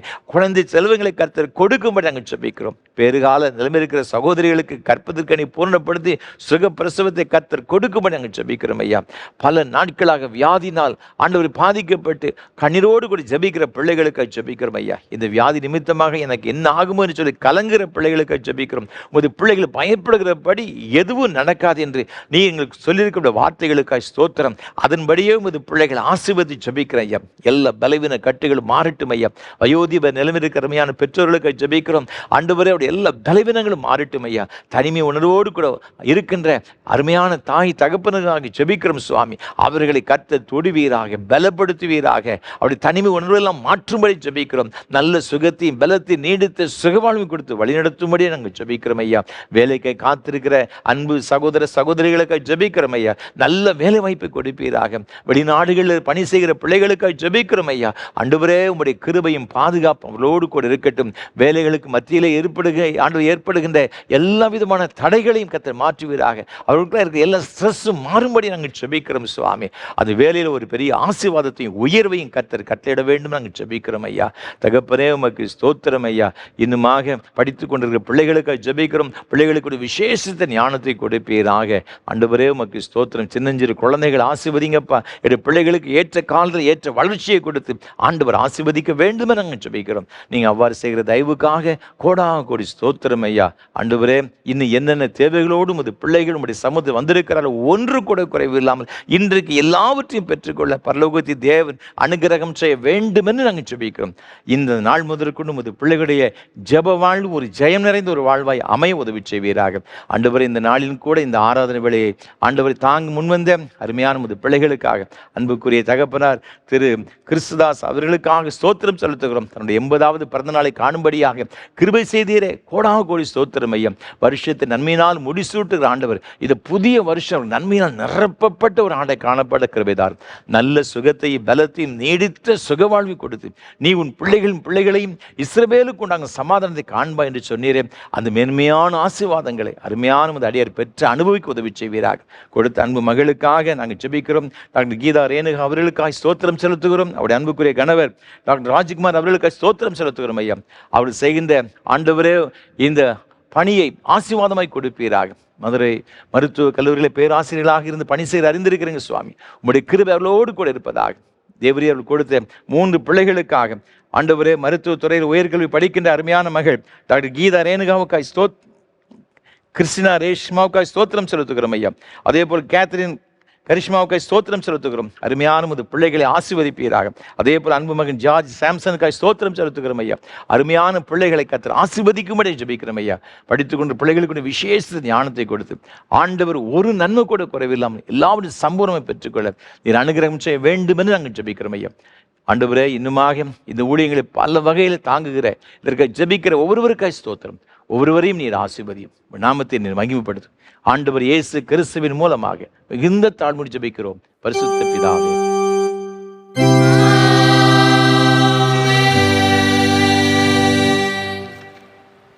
சமாதானத்தோட உலகத்திற்குள் புறப்பட்டு போங்கள். திடமனதாயிருங்கள். நன்மையானவைகளை பற்றி கொள்ளுங்கள். யாருக்காயிலும் தீமைக்கு தீமை செய்யாதிருங்கள். சோர்ந்து போனவர்களை பலப்படுத்துங்கள். பலவீனரை தாங்குங்கள். துன்பப்படுகிறவர்களுக்கு உதவி புரியுங்கள். எல்லா மனிதரையும் கனம் பண்ணுங்கள். பரிசுத்த ஆவியின் வல்லமையில் சந்தோஷித்து ஆண்டவரில் அன்பு கூர்ந்து அவரையே சேவிப்பீர்களாக. பிதா குமாரன் பரிசுத்த ஆவியாகிய திரியேக தேவனுடைய ஆசீர்வாதம் இன்றும் மேலும் சதா காலங்களிலும் உங்களோட நிலைத்திருக்க கடவது.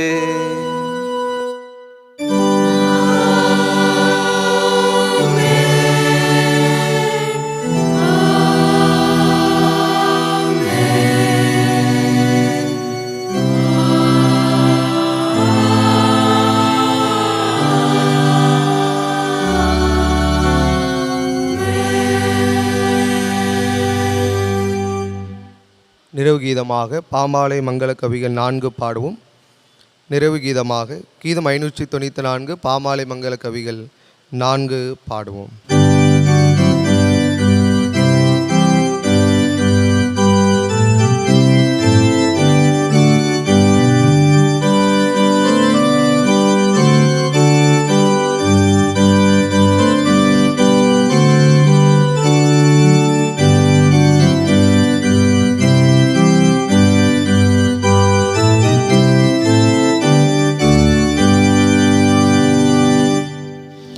Para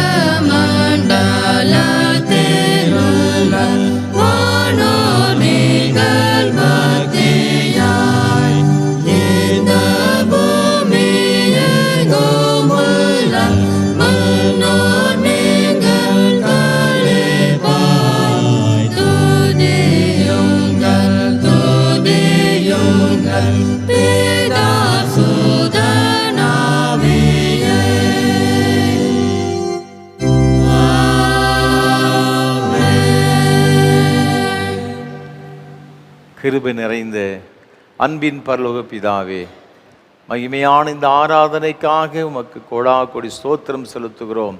உமக்கு நன்றி செலுத்துகிறோம். உம்மை ஆராதிக்கின்ற பிள்ளைகளுக்கு என்று வைத்திருக்கின்ற மேன்மையான ஆசீர்வாதங்களை இந்த நாளிலும் உமது பிள்ளைகள் ஒவ்வொருவரும் ஆண்டு நிறைவாய் பெற்று அனுபவித்து கர்த்தருக்கு பெரிய சாட்சிகளாய் விளங்க கிருபை தர வேண்டும் என நாங்கள் ஜெபிக்கிறோம்.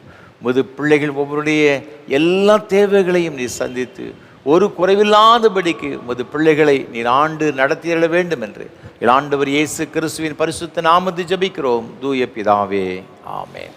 கர்த்தர்களோடு இருப்பாராக. தேவ சமாதானத்தோடு சென்று வாருங்கள்.